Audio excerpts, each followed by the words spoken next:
On May 24th, America's preferred Venezuelan government, which was self-appointed, not elected, and which had no power to issue passports or perform any other diplomatic duties, took over the Venezuelan embassy in Georgetown. The takeover followed a weeks-long battle between Venezuelan opposition members and a group of activists protesting Washington's efforts to support a coup in the country. We are here to make sure that the Venezuelan embassy stays in the hands of the duly elected government in Venezuela. In January, the United States recognized opposition leader and head of the Venezuelan National Assembly, Juan Guaidó, as the country's new interim president. Asumir formalmente las competencias del Ejecutivo Nacional. Since then, Guaidó's opposition government has, with the vigorous support of the U.S., launched multiple failed coup attempts to topple the Venezuelan government. It was after one of Guaidó's failed coup attempts on April 30th that pro-opposition protesters in Washington showed up at the Venezuelan embassy in Georgetown to demand activists inside the embassy leave. As the coup floundered in Venezuela, the battle shifted to Washington, with the DC-based lobbying operation of Guaidó and his Popular Will Party taking the lead. In this report, we look at the forces behind the Venezuelan regime change lobby in Washington, and the campaign of disinformation they and their US backers have waged to gin up public support for sanctions and even a military intervention.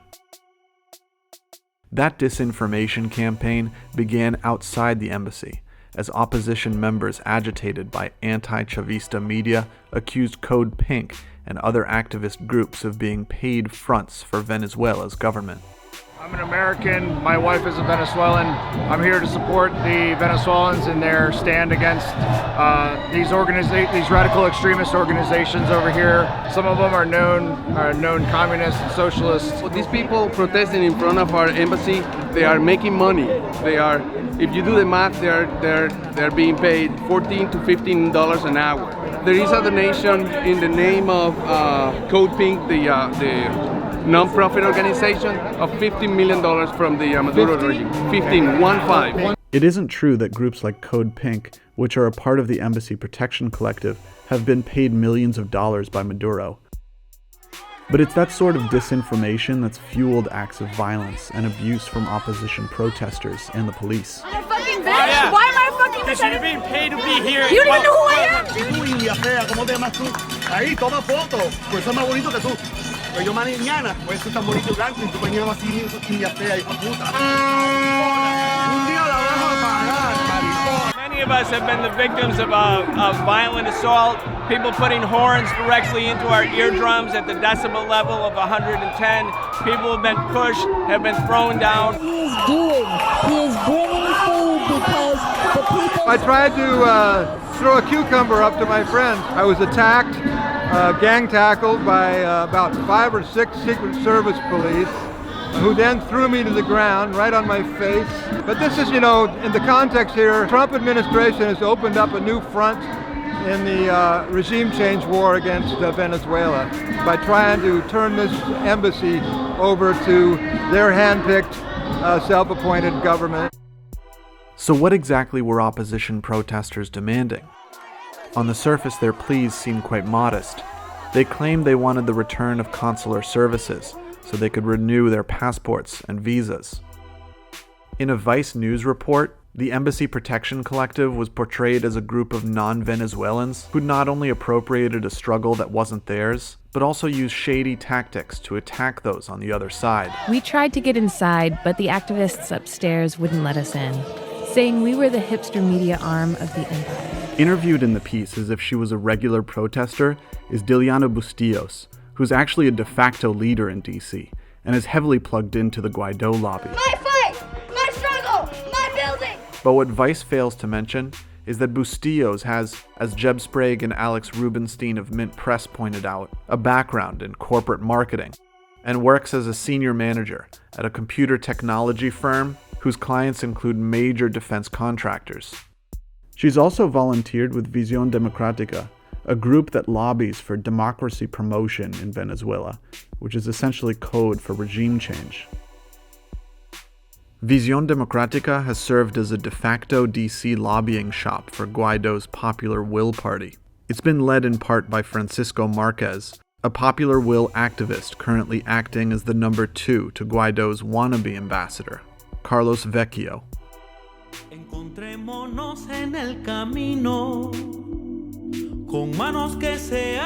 The leadership of the Venezuelan opposition in DC presents itself as a peaceful, non-violent group of activists seeking for a democratic outcome in their home country. Yet Visión Democrática's Marquez was among the attendees of an off-the-record meeting at the DC think tank, the Center for Strategic and International Studies, or CSIS, dedicated to discussing a U.S. military invasion of Venezuela. The Gray Zone exposed the meeting and the list of participants in an exclusive report. And here's Robert Nasser, a key protest leader featured in Vice's puff piece on the Venezuelan opposition, declaring that Venezuelans would gladly support a U.S. invasion of their home country. So if Trump invaded, like with Colombian and Brazilian support, you think Venezuelans would welcome with open arms? I would say on the whole, yes.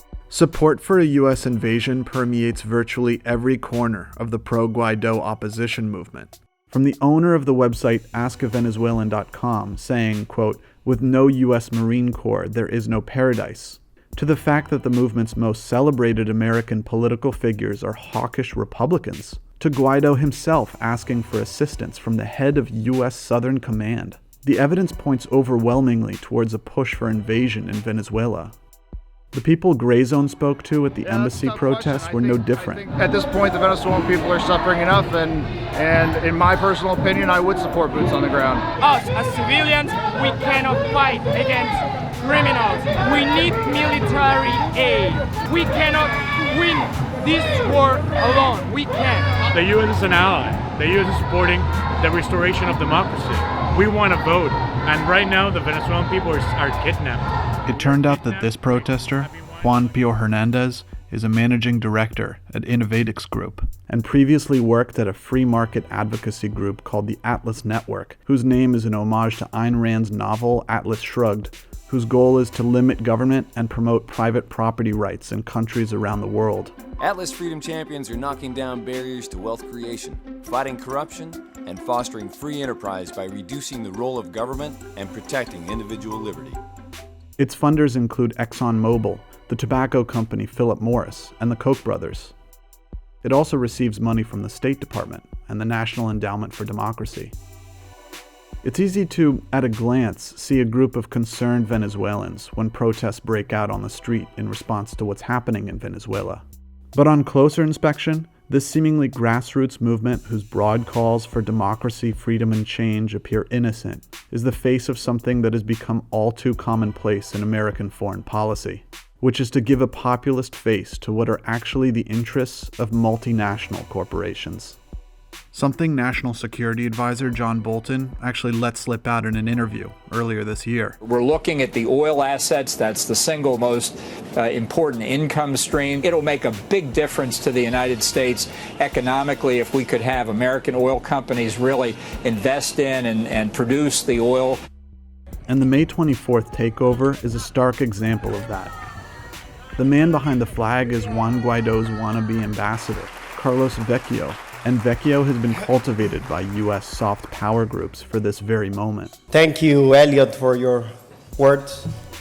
Thank you for becoming a friend in this fight. He's spent the past weeks imploring the U.S. Naval Southern Command, for example, to help his colleagues seize power in the Venezuelan capital of Caracas.